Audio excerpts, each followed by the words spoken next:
Stryker Baron lashed to the post.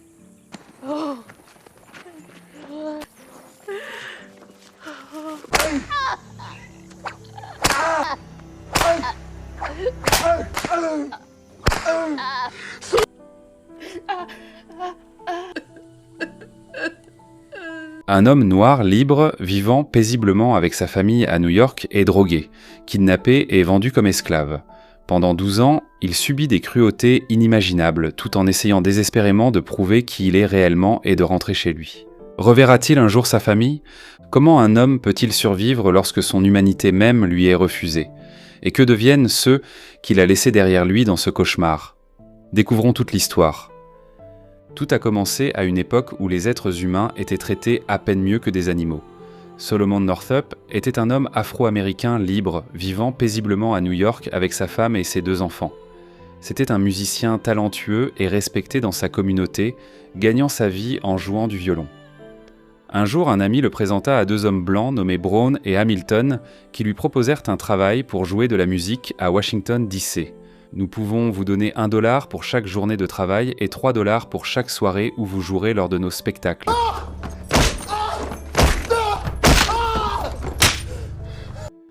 Une somme impressionnante pour l'époque. Tenté par l'offre, Solomon accepta et voyagea avec eux jusqu'à Washington. Ce soir-là, ils allèrent tout dîner dans un restaurant et burent ensemble. Santé, santé, santé. Mais le lendemain matin, Solomon se réveilla dans une cellule sombre, les mains et les pieds enchaînés. Il réalisa rapidement que les hommes avaient drogué son verre. Peu après, 2 inconnus arrivèrent. « Je suis un homme libre », protesta Solomon. Mais ils l'accusèrent d'être un esclave fugitif venant de Géorgie, et non un homme libre de New York. « Tu es juste un esclave en fuite. » Malgré ces protestations, ils le frappèrent avec un fouet. À cet instant, sans le savoir, Solomon venait d'entrer dans un cauchemar qui allait durer 12 longues années. Mais avant de découvrir ce qui va lui arriver pendant ces 12 années, pense à t'abonner et à laisser un commentaire. Ça nous aide énormément. Il n'était pas seul. Il y avait d'autres hommes noirs ainsi qu'une famille, une mère avec son fils et sa fille, tous retenus captifs.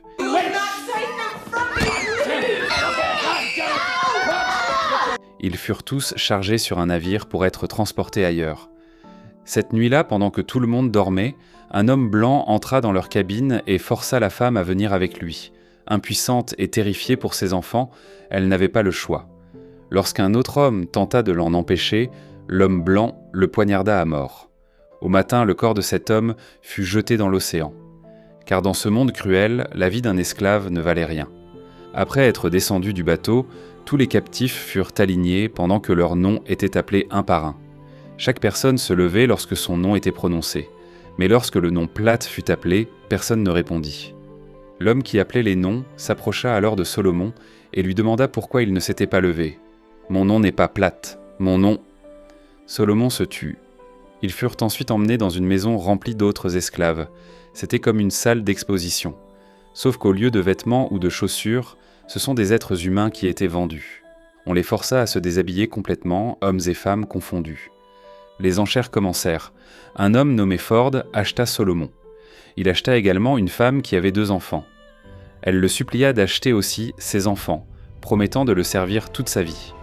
Ford tenta d'acheter sa fille, mais le vendeur refusa. « Non, non, non, je ne peux pas vendre la petite, parce qu'elle pourrait rapporter un prix bien plus élevé plus tard. » La mère fut arrachée à ses enfants, hurlant de douleur. Mais personne ne s'en soucia. Si Ford peut sembler cruel, il était pourtant l'un des rares hommes blancs du film à montrer un peu de compassion.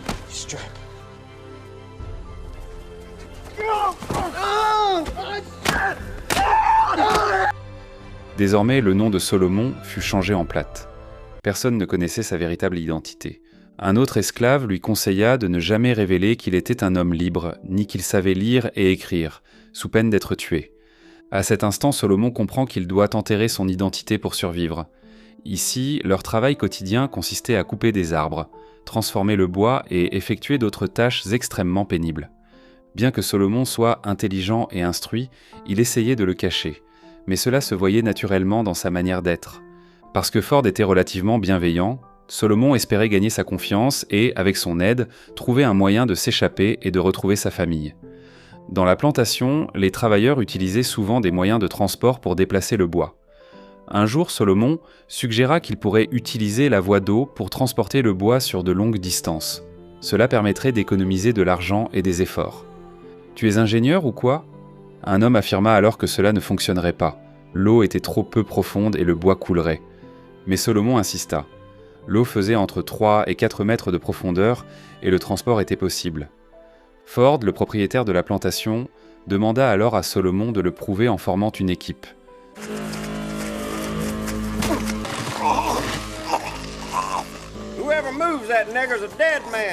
Solomon réussit la tâche. Ford fut tellement impressionné qu'il lui offrit un violon.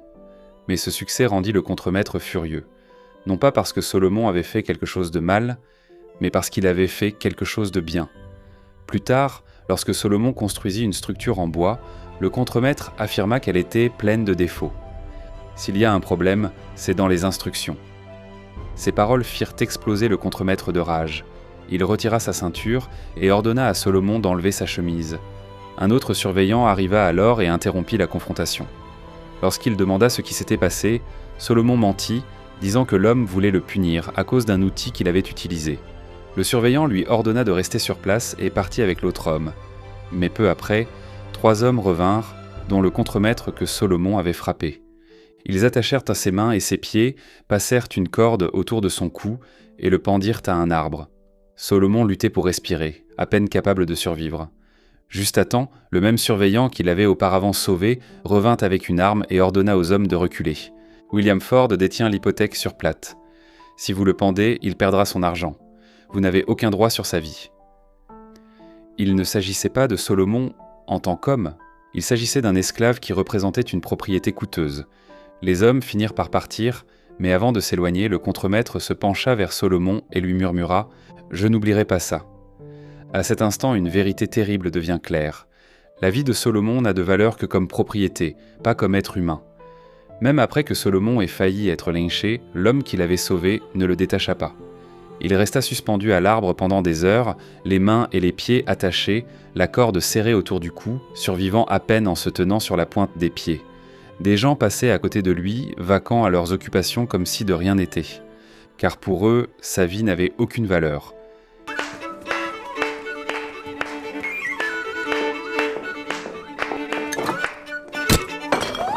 Finalement, après plusieurs heures, son maître Ford arriva, se précipita pour couper la corde et ramena Solomon chez lui.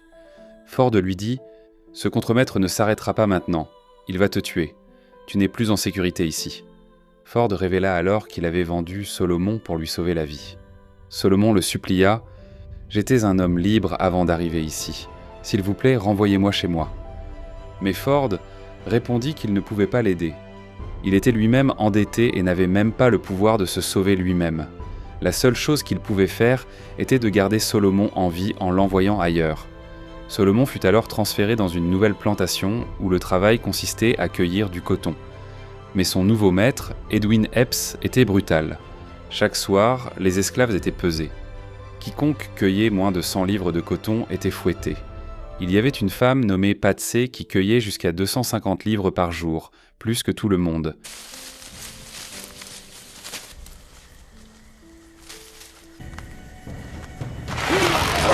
Epps admirait sa force. C'est la reine du coton. Mais il avait aussi des intentions perverses envers elle, ce qui n'était malheureusement pas inhabituel. Pour les esclaves, la dignité n'existait pas. Ils étaient utilisés selon les désirs de leur maître. Une nuit, alors que tous les esclaves essayaient de se reposer. Debout. Ce soir, on danse. Ils furent emmenés dans la maison d'Epps où il leur ordonna de danser. Cela aussi était devenu normal. Le maître les appelait chaque fois qu'ils voulaient être divertis. Personne ne voulait danser, surtout après avoir travaillé du lever du soleil jusqu'à la nuit. Mais même leurs rares moments de repos ne leur appartenaient pas. Pendant que les esclaves dansaient, la femme d'Epps saisit soudain une bouteille et la brisa sur le visage de Patsy, la faisant hurler de douleur. Patsy était encore jeune, et la femme d'Epps savait que son mari avait des intentions répugnantes envers elle. Par jalousie et par colère, elle exigea qu'il vende Patsy, mais Epps refusa. Elle cueille le coton avec plus de vigueur que n'importe qui. La vraie raison cependant était qu'il voulait continuer à abuser d'elle. À cet instant, le cauchemar s'approfondit pour tous ceux qui sont piégés dans cet enfer. La femme d'Epps tout aussi cruel, appela un jour Solomon et lui donna une liste en lui ordonnant d'aller au marché.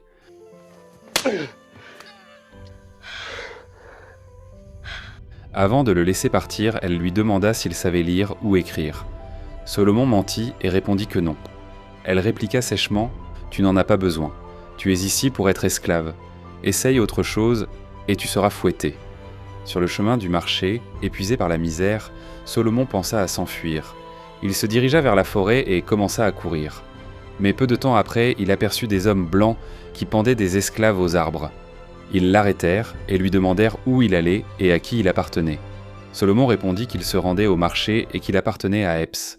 Les hommes regardèrent alors l'étiquette suspendue autour de son cou, une petite plaque que chaque esclave portait comme un collier pour chien. Puis ils le laissèrent partir. Cela semble cruel, mais c'était la réalité de cette époque. Les autres esclaves n'eurent pas cette chance.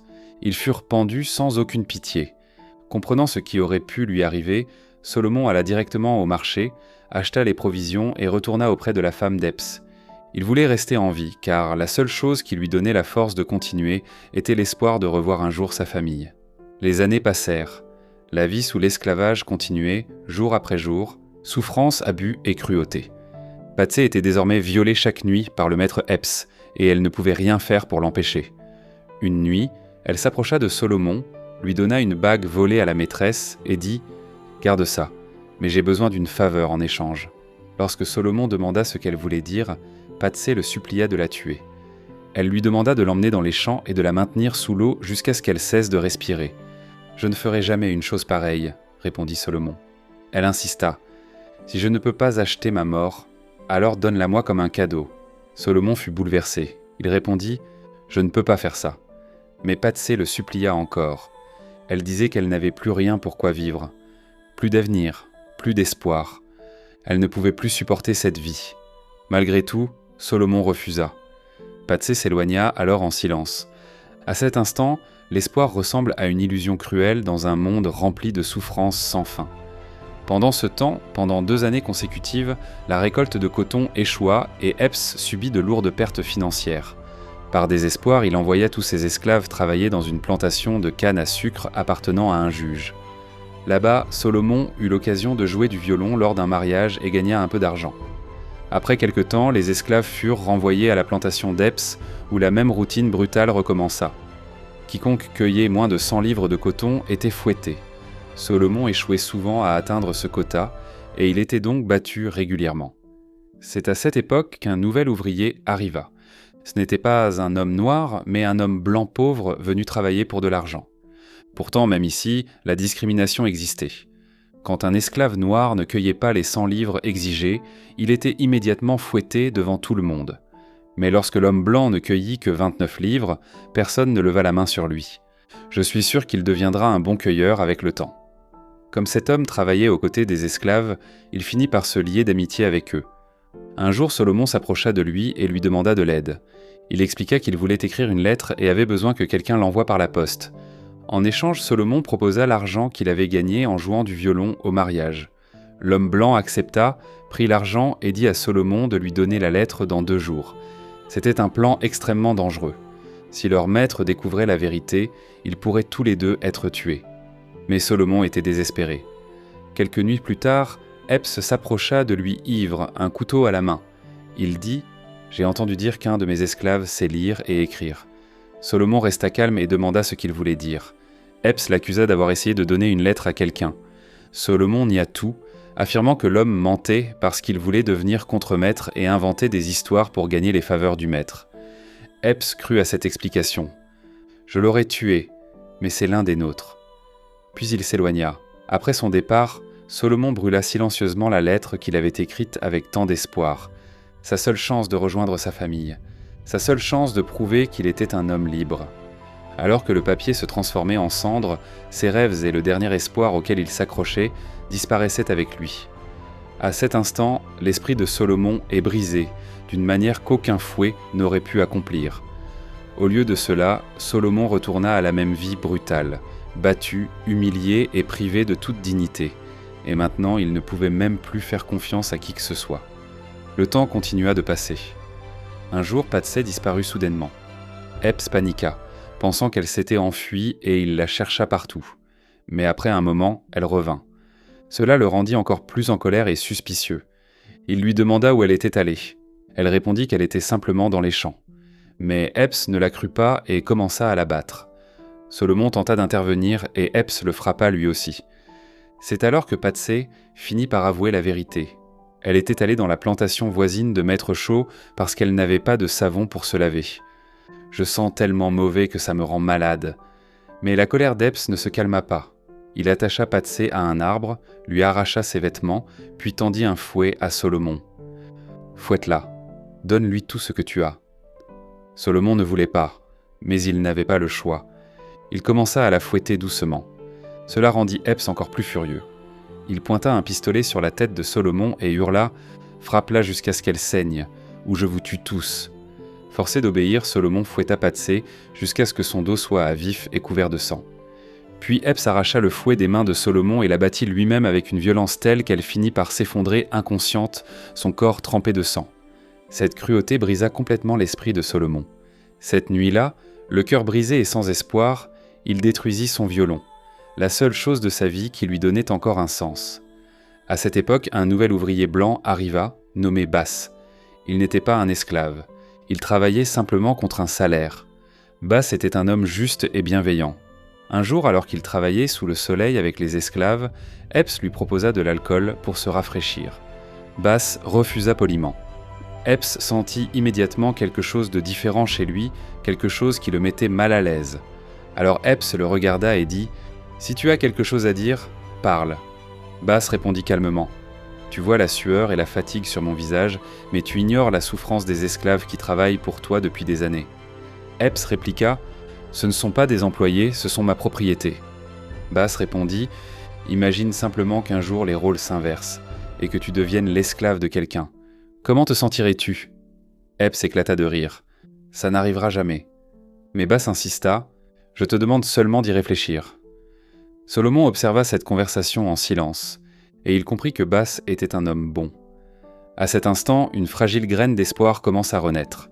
Un jour, pendant qu'il travaillait, Bass lui demanda s'il avait quelque chose à dire. « J'ai peur de te le dire. » Solomon avait déjà été trahi par un autre homme blanc, alors il hésitait. Mais finalement, il décida de se confier. Il avoua « Je ne suis pas un esclave. Je suis né libre, mais on m'a trompé et kidnappé pour m'amener ici. Si tu peux envoyer un message à ma famille, peut-être que je pourrais redevenir libre. » Bass reconnut que c'était dangereux, non seulement pour Solomon, mais aussi pour lui. Malgré cela, il accepta de l'aider. « Si cela peut te rendre ta liberté, alors je serai heureux de l'avoir fait. » Quelques mois plus tard, Bass quitta la plantation. Puis un jour, alors que Solomon travaillait dans les champs avec les autres esclaves, une calèche arriva. 2 hommes en descendirent. L'un d'eux était un shérif. L'officier s'approcha et demanda au groupe « Où est-ce le garçon qu'on appelle Platt ?» Solomon s'avança. Le shérif désigna l'homme à côté de lui et demanda « Connais-tu ce monsieur ?» Lorsque Solomon regarda attentivement, ses yeux s'illuminèrent. « Monsieur Parker !» Monsieur Parker était le propriétaire du magasin à New York où Solomon et sa famille avaient l'habitude de faire leurs achats. Le shérif demanda alors « Hey, Platt est-il ton vrai nom ?» Solomon répondit « Non. Mon vrai nom est Solomon Northup. » Le shérif continua de lui poser des questions. Solomon répondit correctement à chaque détail. Finalement convaincus, ils comprirent qu'il était un homme libre qui avait été réduit en esclavage par tromperie. Submergé par l'émotion, Solomon serra M. Parker dans ses bras et éclata en sanglots. Alors que Solomon s'apprêtait à partir avec lui, Epps tenta de l'arrêter. Mais M. Parker le prévint « Si tu poses la main sur lui, je te détruirai devant les tribunaux. » Epps recula. Et pour la première fois depuis des années, Solomon s'éloigna de ce cauchemar. À ce moment-là, derrière lui, Patsy appela son nom. Solomon se retourna, revint vers elle et la prit dans ses bras. Elle éclata en larmes, sachant que c'était la dernière fois qu'ils se verraient. Solomon était enfin libre. Mais Patsy restait prisonnière de cet enfer. Chaque jour, elle continuerait à travailler jusqu'à l'épuisement, à être battue sans pitié et à subir les abus de son maître. Sa vie continuerait dans la souffrance, pendant que Solomon retournait chez lui. À cet instant, la liberté a un prix terrible, celui de laisser les autres derrière soi. Lorsqu'il arriva, tout avait changé. Ses enfants avaient grandi, sa fille s'était mariée, et il avait un petit-fils nommé Solomon Northup Staunton. Submergé par l'émotion, il serra sa famille dans ses bras. Après tant de souffrances, il retrouvait enfin la chaleur et l'amour de sa famille, symbole que l'espoir pouvait survivre même aux pires épreuves. Si vous aimez les résumés de films captivants, likez, partagez et abonnez-vous pour en découvrir davantage.